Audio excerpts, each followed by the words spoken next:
The forge of East Hartford. At 2:37 a.m., inside the sprawling Pratt Whitney complex in East Hartford, Connecticut, the air didn't just smell of sulfur and carbon, it shimmered. The heat here wasn't a weather condition, it was a physical weight. Inside the forge, men moved like silhouettes against a backdrop of fire, tending to furnaces burning white-hot at 2,800 degrees Fahrenheit. A temperature hot enough to turn solid rock into soup, hotter than anything nature intended organic life to withstand. The metal had failed, again. In the early 1940s, this was the ritual, a cycle of hope, violence and failure. This wasn't just bad luck, it was, according to the smartest minds on the planet, a scientific certainty. British metallurgists, arguably the best in the world at the time, had declared the concept impossible. They issued a verdict that sounded like fact. No crankshaft could survive the torque. No cylinder head could shed that much heat. The engineers at Pratt Whitney heard the verdict from across the Atlantic. They were told it couldn't be forged. They were told the cylinders would seize. But they were also told something else. They were told that without a breakthrough, thousands of American crews would die in the Pacific Ocean before they ever saw the coast of Japan. The tyranny of distance. By the summer of 1942, the United States Army Air Forces faced a truth no one wanted to say out loud. The B-29 Flying Fortress was a marvel. It was rugged, it was armed to the teeth, and it was the hammer of the European theatre. But it wasn't enough. The B-29 was powered by 4 Wright Cyclone engines, producing 1,200 horsepower each. In the dense air over France or Germany, that was sufficient. But the Pacific was a different war. The distances were biblical. To strike the Japanese homeland from the nearest secure American bases required a round trip of over 3,000 to 5,000 miles. The B-29, fully loaded with bombs, fuel and crew, gasped for air at 20,000 feet. It struggled to drag its payload across that endless blue. To take a B-29 to Tokyo was suicide. It would run out of fuel long before it dropped a single bomb. The general's demand was clear. He needed a bomber twice the size of the B-29. A superfortress capable of carrying 20,000 pounds of bombs, flying at 30,000 feet to avoid anti-aircraft fire and returning home. It would be called the B-29. But a plane that size, weighing 80,000 pounds, couldn't fly on existing engines. It would be a paperweight. It needed an engine that did not exist, an engine that defied the laws of physics. The request. The design request that landed on Pratt Whitney's desk was a challenge bordering on madness.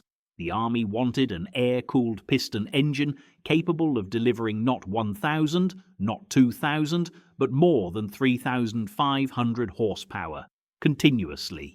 And they needed it to weigh less than 3,500 pounds, 1 horsepower per pound. The math was terrifying. To generate that kind of power, each cylinder would have to withstand internal pressures of 1,200 pounds per square inch. The internal temperature would approach the melting point of the aluminum alloy used to build the casing. They named the prototype the R-4360 Wasp Major. The name Major hinted at ambition. The reality was purely dangerous. The design stacked 4 rows of 7 cylinders in a spiral pattern, each row slightly offset to allow airflow to catch the cooling fins. It didn't look like an engine. It looked like a metallic hurricane encased in steel. The first explosion, the first full-scale test, began in December 1942. Outside, the snow was falling in Connecticut. Inside, the technicians were sweating. For 6 seconds, the R-4360 roared to life. Blue flames shot 3 feet out of the exhaust stacks. It was mesmerizing, but it was too late. No one was hurt, but the message was clear. The Wasp Major was fighting itself. Each row of cylinders expanded at a slightly different rate due to the heat differential. This twisted the crankshaft by fractions of an inch. Those fractions added up. The engine was vibrating at frequencies no one had ever measured before. Pratt & Whitney's metallurgical department convened emergency meetings. They borrowed stress testing equipment from MIT, chemical analysts from Yale, and vibration specialists from Bell Labs. They filled notebooks with equations that stretched across pages like musical scores, complex calculations of torque, heat transfer, and thermal expansion. None of it seemed to work. Every time they solved one failure mode, another appeared. A valve would snap, a bearing would seize. The Army Air Forces were running out of patience. The colonel didn't laugh. He reminded them that the war didn't stop for engineering problems. Desperation began to replace optimism. The second prototype ran for 14 minutes. The third ran for 42. And then the silence would return to the test cell, broken only by the ticking of cooling broken metal. A world of failure. Pratt & Whitney was not suffering alone. Across the country, rival companies were also chasing impossible power, and they were all hitting the same wall. Wright Aeronautical was developing the massive duplex cyclone. Allison was testing a liquid-cooled monster of its own. None were close to working reliably. The British Merlin was a masterpiece of engineering, but it delivered barely half the power the B-29 required. The Americans needed something soldiers could rely on in the humid, salt-choked air of the Pacific. To make that possible, the engineers at Pratt & Whitney proposed a radical idea. Chapter 6. Alchemy.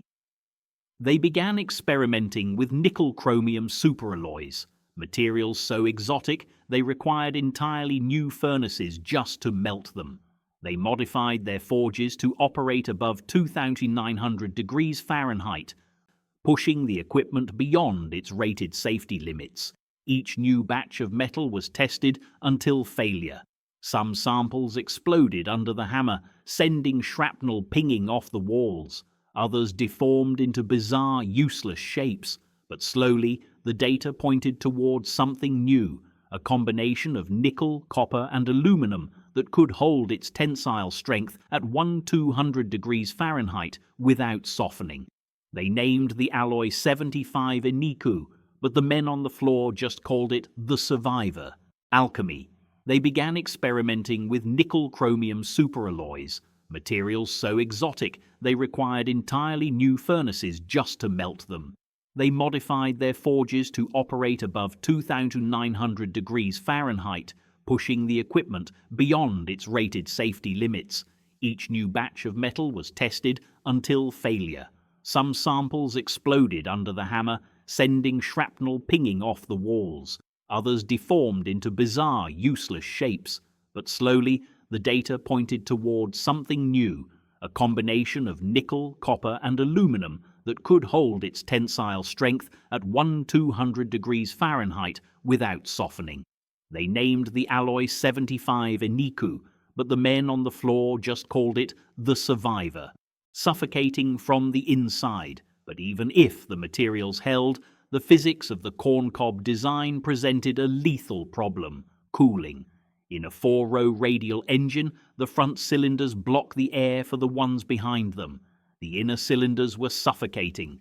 Engineers sketched solutions on napkins: ducted fins, manifolds, secondary blowers. Most were discarded by morning. It was crude but brilliant. A gear-driven cooling fan that spun at the same speed as the engine, forcing high-pressure air through baffles and directly into the deep, overheating heart of the machine. The next test engine ran for an hour before failure, then 2 hours, then 5. But each success was bought with risk. The writing on the wall: by mid-1943, the pressure was unbearable. The Army had ordered 300 B-29s and threatened to cancel the contract if the engine wasn't ready. The workers understood. Some hadn't been home in months.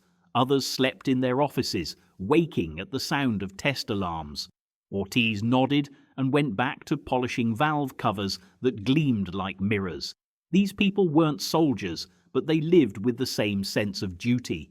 The women on the assembly lines, the welders with burns on their arms, Each understood that the war's front lines began right there in the glow of molten metal. The rhythm of survival, July 1943. The Model C was scheduled for its first endurance run. As the test cell filled with mechanics, Frederick Brackett stood at the control board. His hands were trembling. For the first time, it didn't explode. It settled into a deep, thunderous rhythm. 2,400 revolutions per minute, smooth, even, alive. The room erupted in cheers. They had done it, or so they thought. The oil pressure gauge dropped to 0 instantly. The engine seized. The giant propeller spun to a halt with a violent shudder. Silence rushed back into the room. They would start again, and each time they did, they came back stronger. The engineers worked through the night, fueled by stale coffee and a letter that arrived the following week. It was from a B-29 crew chief stationed in Guam. It read, "We hear you're building something big. Whatever it is, hurry. These engines burn oil faster than we can fill them." The plant grew quieter after midnight, but it never stopped. In the foundry, sparks fell like rain. And in the heart of the engine, the impossible was beginning to learn how to beat. The Survivor. By the winter of 1943, the Pratt Whitney plant in East Hartford no longer slept. The windows glowed orange through the night, like a city under siege. The war had turned the factory into a living organism, breathing, sweating, deafened by the heartbeat of engines that refused to die quietly. Brackett had made his final adjustments. The pistons were forged from his new alloy. The cooling baffles were hand-shaped. He had named the configuration Endurance. 11:08 p.m. The R-4360 roared to life. The sound was so deep it rattled the windows of the administration building 2 blocks away. The vibration gauges danced, but they stayed within the green. 10 minutes passed, then 30, then 2 hours. For the first time in a year, the engine refused to die. The technicians watched the temperature gauges, 400 degrees, stable. The silence felt unreal. No failure, just the slow smiles of men who had forgotten how to celebrate. Brackett walked out of the booth and into the cell. He placed a bare hand on the warm crankcase, feeling the residual pulse beneath his palm. A cathedral of moving metal. When the engineers finally tore down the R-4360 after its first successful run, what they saw inside was both terrifying and beautiful. It wasn't simply an engine. It was a cathedral of moving metal. 28 cylinders arranged in 4 spiraled rows, each one firing in a pattern that sounded more like thunder than combustion. At full throttle, these cylinders inhaled 2,000 cubic feet of air every minute and consumed fuel faster than a truck could pump it. A web of oil lines fed pressurized lubricant to 140 critical points. 16 magnetos controlled ignition for 56 spark plugs. Even the smallest components, piston rings, connecting rods, had to be redesigned for stresses no aircraft engine had ever endured. But power wasn't enough. They needed altitude. To feed the engine air at 30,000 feet, Pratt & Whitney built a massive 3-stage turbo supercharger. It combined exhaust-driven turbines with gear-driven compressors. The hammer and the blade. At 3,500 horsepower, the propeller became the next limitation. Conventional blades simply couldn't handle the torque. They would snap. Hamilton Standard engineers developed a 4-blade propeller with paddle tips, each weighing over 100 pounds. At full speed, the blade tips approached to the speed of sound. Ground crews wore ear protection even at idle. Pilots later described takeoff as sitting inside a tornado made of metal. Production began almost immediately. The East Hartford plant expanded by 40%. Entire new foundries were built just to forge crankshafts that weighed 600 pounds each. The process demanded presses so massive that their foundations had to be poured 30 feet deep to absorb the shock. By late 1944, Pratt & Whitney could produce 10 engines a day. Each was mounted on a test stand for a 4-hour acceptance run. The roar could be heard for miles. Local farmers complained that it frightened their livestock. The engineers smiled. To them, that noise was the sound of winning. The maiden flight. On the morning of September 21st, 1944, at Boeing Field in Seattle, the theory was about to meet reality. The crew chief, Lieutenant Frank Reynolds, walked beneath the wings, touching each nacelle as if reassuring himself they were real.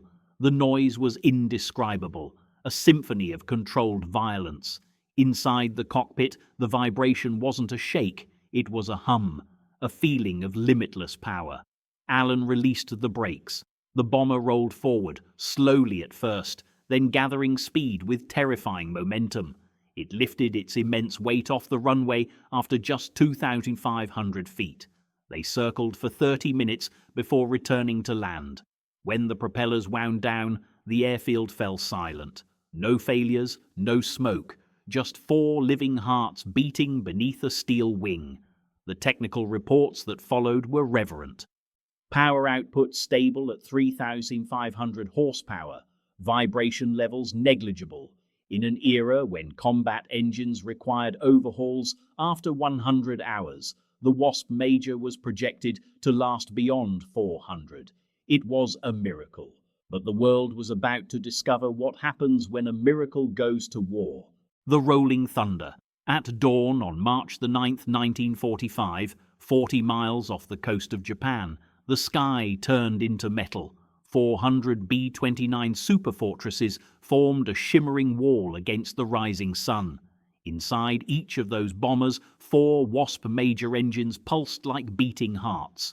Their overlapping sound merged into a single mechanical thunder that rolled across the sea. Pilots described it not as a noise, but as a physical sensation, the sound of the earth moving.